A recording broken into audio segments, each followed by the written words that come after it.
Sir sir ആ doctor വന്നിട്ടുണ്ട്, Gabriel. ഓ, നമ്മുടെ പ്രേതൻ ഡോക്ടർ. വരാൻ പറ. സാർ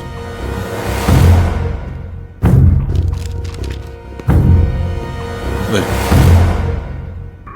ആ, ഡോക്ടറോ? വരൂ, ഇരിക്കൂ. താങ്ക്സ്. സാറെന്താ വരാൻ പറഞ്ഞത്? ഡോക്ടർ തന്ന പരാതി പ്രകാരം ആ നമ്പർ ഞങ്ങൾ ട്രേസ് ചെയ്തിട്ടുണ്ട്. അങ്ങനെ ഒരു അൺനോൺ കോൾ നമ്പർ ഡോക്ടർക്ക് വന്നതായിട്ട് സൈബർ സെല്ലിന് കണ്ടെത്താൻ പറ്റിയിട്ടില്ല. അങ്ങനൊരു കോൾ എനിക്ക് വന്നത് റിയാലിറ്റിയാണ് സാർ.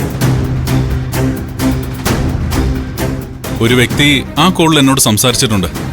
അത് സൈബർ സെല്ലിന് കണ്ടെത്താൻ കഴിയാത്ത എന്തുകൊണ്ടാണെന്ന് എനിക്ക് മനസ്സിലാവുന്നില്ല. നിങ്ങൾ സൂചിപ്പിച്ച അൺനോൺ നമ്പറിൽ നിന്നും നിങ്ങൾക്ക് വന്ന സന്ദേശം എന്താണെന്ന് നിങ്ങൾ പരാതിയിൽ സൂചിപ്പിച്ചിട്ടില്ലല്ലോ. എന്താണ് നിങ്ങൾക്ക് വന്ന സന്ദേശം? അത് പറയും. ഡോക്ടർക്ക് വന്നത് ബ്ലാക്ക് മെയിലിംഗ് കോളാണ്. നോ. പിന്നെന്താ വിളിച്ചയാള് പറഞ്ഞത്? ഡോക്ടർക്ക് സാമ്പത്തികപരമായിട്ട് എന്തെങ്കിലും പ്രശ്നം ഉണ്ടായോ? ഇത് അങ്ങനെയുള്ള ഹാക്കേഴ്സ് കോളൊന്നും അല്ല. വിളിച്ചയാള് എന്താണ് പറഞ്ഞതെന്ന് പറയാൻ ഡോക്ടർ മടിക്കുന്നു. പോലീസിനോട് പറയാൻ പറ്റാത്ത വല്ല കാര്യമാണോ? പോലീസിനോട് പറയാൻ പറ്റാത്ത കാര്യമൊന്നുമല്ല. പക്ഷെ പോലീസ് അത് വിശ്വസിക്കോ എന്നറിയില്ല. അതുകൊണ്ടാണ് പറയാൻ മടിക്കുന്നത്. ഡോക്ടർ എന്തായാലും പറയൂ. ആരോ ഒരാൾ മരണപ്പെടും. 7 പേരിൽ ഒരാൾ. അതാണ് ആദ്യം വന്ന സന്ദേശം. ആരാണ് മരണപ്പെടുന്നതെന്നോ ഈ 7 പേർ ആരാണെന്നോ എനിക്കറിയില്ല. പോലീസ് അവരെ കണ്ടെത്തി കഴിയുകയാണെങ്കിൽ അവർ സേഫ് ആവും.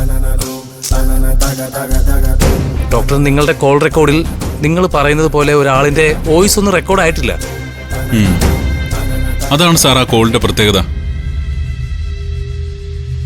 അങ്ങനെ എനിക്ക് മാത്രമല്ല, മറ്റൊരാൾക്ക് കൂടി ആ കോൾ വന്നിട്ടുണ്ട്. ആർക്ക്? റീന മാഡം. റീന മാഡത്തിന് ഇങ്ങനൊരു കോൾ വന്നോ? റീന മാഡത്തിനെ വിളിച്ച ആളെ എന്താ പറഞ്ഞത്? അത് എനിക്കൊന്നും സന്ദേശമായിട്ട് യാതൊരു ബന്ധവുമില്ല. അത് മാനേജ്മെന്റിന്റെ അറിവിൽ പെടാത്തൊരാൾ അവിടെ പ്രവേശിച്ചിട്ടുണ്ട്. ഒരാൾ കൊല്ലപ്പെടാൻ അയാൾ കാരണമാവും. എന്നാൽ വാർഡന്റെ അന്വേഷണത്തിൽ അവിടെ അങ്ങനെ ആരും തന്നെ ഇല്ല. എന്തായാലും പോലീസ് ഇത് അന്വേഷിക്കണം. ഓക്കെ, ഞാനെന്തായാലും അന്വേഷിക്കാം. റീന മാഡത്തിന്റെ നമ്പർ എന്റെ കയ്യിലുണ്ട്. അത് ഞാൻ സൈബർ സെല്ലിന് കൈമാറാം. ഡോക്ടർ ഇപ്പൊ പൊക്കോ. Thank you sir. സാർ, ഈ ഡോക്ടർ പറഞ്ഞ കാര്യങ്ങളിൽ എന്തെങ്കിലും സത്യം ഉണ്ടാവും? എന്തെങ്കിലും സംഭവിച്ചു കഴിഞ്ഞിട്ട് നമ്മൾ ആക്ഷൻ എടുത്തിട്ട് കാര്യമില്ലല്ലോ. എടോ, തനിക്ക് ഈ ഡോക്ടർ ഗബ്രിയലിനെ പറ്റി എന്തറിയാം? സാങ്കല്പിക ലോകത്ത് ജീവിക്കുന്ന ഒരു പാരാസൈക്കോളജിസ്റ്റ് അയാള്. ഒരിക്കലും വടക്കിലത്ത് പൂജ നടക്കുന്നിടത്ത് ആരോ ഒരാൾ കൊല്ലപ്പെടാൻ പോകുന്നെന്ന് ഇയാൾ വിളിച്ചു പറഞ്ഞത് തനിക്ക് ഓർമ്മയില്ലേ? അറിയാം സർ. അന്ന് അയാളുടെ വാക്കും കേട്ട് അവിടെ ചെന്ന് അന്വേഷണം നടത്തിയിട്ട് എന്തായി? ആരെങ്കിലും അവിടെ കൊല്ലപ്പെട്ടോ? ഇല്ല. ഡോക്ടർ ഗബ്രിയേൽ പറയുന്നതെല്ലാം വിശ്വാസത്തിലെടുക്കാൻ നമുക്ക് കഴിയില്ല. റീന മാഡത്തിന് ഇങ്ങനെ ഒരു കോൾ വന്ന സ്ഥിതിക്ക് അവരെ വിളിച്ച് അന്വേഷിച്ചാൽ സത്യം അറിയാലോ. ഷുവർ.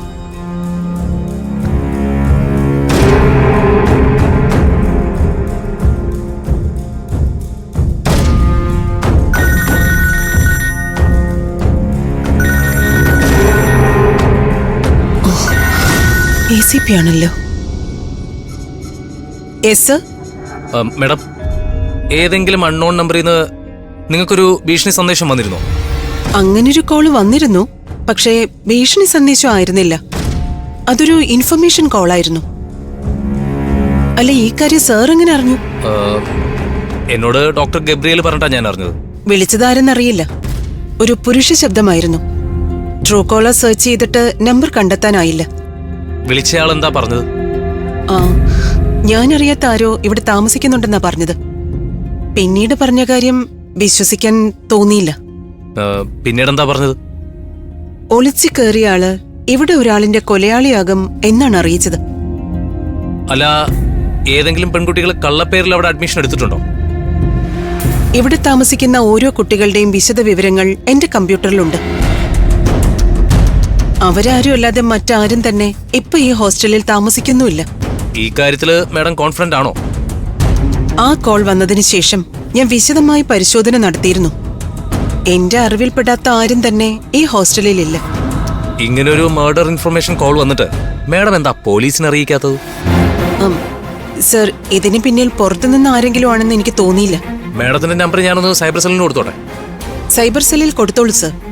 ആരാണ് ഇങ്ങനെ ഒരു കോൾ ചെയ്തതെന്ന് അറിയാൻ എനിക്കും ആഗ്രഹമുണ്ട്. Okay, thank you madam.